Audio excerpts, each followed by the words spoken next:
భగవద్గీత 14వ అధ్యాయము గుణత్రయ విభాగ యోగము. శ్రీ భగవానుడు అర్జునుడితో ఇలా పలుకుతున్న సందర్భం: దేనిని తెలుసుకొని మనుషులందరూ సర్వోత్తమమైన స్థితిని పొందురు? ఏ జ్ఞానము అన్నింటిలో ఉత్తమమైన జ్ఞానము, దానిని గురించి మరలా చెప్పెదను. ఈ జ్ఞానమును ఆశ్రయించిన వారు నా సాన్నిధ్యమును పొందుదురు. వారు సృష్టి ప్రారంభం అయినప్పుడు పుట్టరు, మరలా ప్రళయకాలమున వృద్ధి చెందరు. ప్రాణుల పుట్టుకకు కారణం ఏమిటి అన్న సందర్భంలో బ్రహ్మరూపమైన మూల ప్రకృతి సర్వప్రాణులకు జన్మస్థానము. ఆ గర్భమునందు నేను బీజమును ఉంచుచున్నాను. అది సర్వజీవుల జననముకు కారణమవుతుంది. అనేక యోనుల యందు జన్మించు ప్రాణులను తన గర్భమును ధరించు మూల ప్రకృతియే ఆ ప్రాణులకు తల్లి. బీజస్థాపన చేయుచున్న నేను వాటికి తండ్రిని, అనగా సర్వ ప్రాణులకు ప్రకృతి తల్లి, నేను తండ్రిని.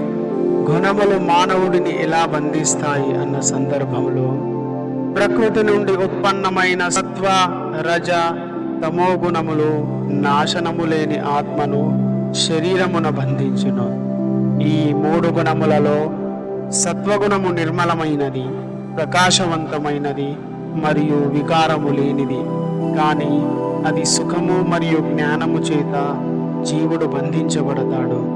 రజోగుణము రాగాత్మకము, అది కోరికలు, కామము వల్ల ఉత్పన్నమగును. దీని కారణమున జీవాత్మ కర్మ సాంగత్యముతో బంధించబడను.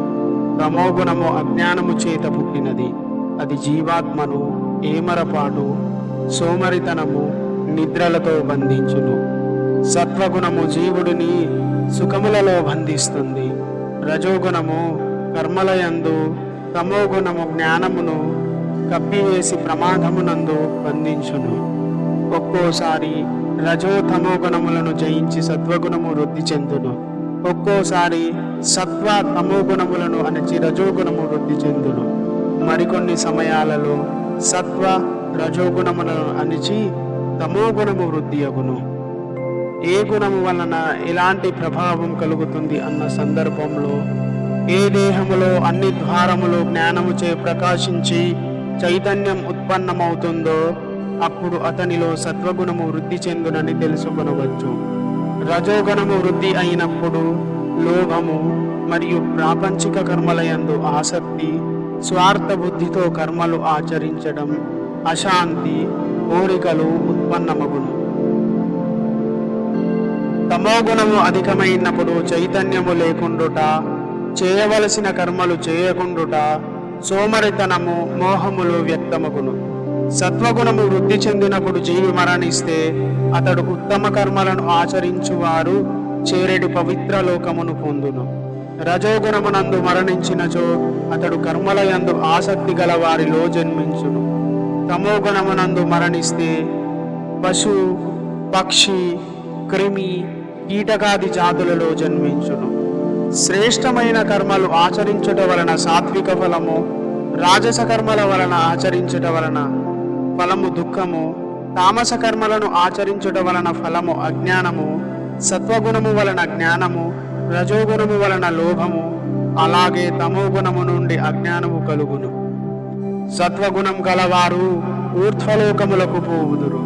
రజోగుణం కలవారు మధ్య అనగా మానవలోకమునందే ఉందురు. తామస గుణం కలవారు అధోగతి పాలగుదురు. త్రిగుణములకు అతీతముగానున్న సచ్చిదానంద పరమాత్మతత్వమును తెలుసుకున్నవాడు నా సాన్నిధ్యమునే పొందును. భౌతిక శరీరమునకు కారణమైన ఈ 3 గుణములను అధిగమించిన వాడు జన్మ, మృత్యు, ముసలితనము, దుఃఖముల నుండి విముక్తుడై అమృత తత్వమును పొందును. 3 గుణాలకు అతీతమైన వాని లక్షణాలు ఏమిటి అని అర్జునుడు అడుగుచున్న సందర్భం. ప్రభు, ఈ 3 గుణములకు అతీతుడైన వాని లక్షణములు ఏవి? అతని ప్రవర్తన ఎట్లుంటుంది? జీవుడు ప్రకృతి గుణములను ఎలా అతిక్రమించగలడు అని శ్రీ భగవానుడు ఈ విధంగా చెబుతున్న సందర్భం. ఓ అర్జున, ప్రకృతి గుణాలను అతిక్రమించిన వాడు వికాసము అనగా సత్వం, ఆసక్తి అనగా రజో, మోహము అనగా తమో కలిగినప్పుడు వాటిని ద్వేషించడు. అవి తొలగిపోయినప్పుడు కాంక్షింపడు. ప్రకృతిలోని గుణములే ప్రవర్తించుచున్నవి అని భావించి అతడు ఉదాసీనుడై అనగా సాక్షిగా ఆధ్యాత్మిక భావనలోనే నిమగ్నుడై ఉంటాడు. ఆ స్థితి నుండి ఎన్నడూ చలింపడు. అతడు తన ఆత్మయందే నిరంతరము స్థితుడై ఉంటాడు.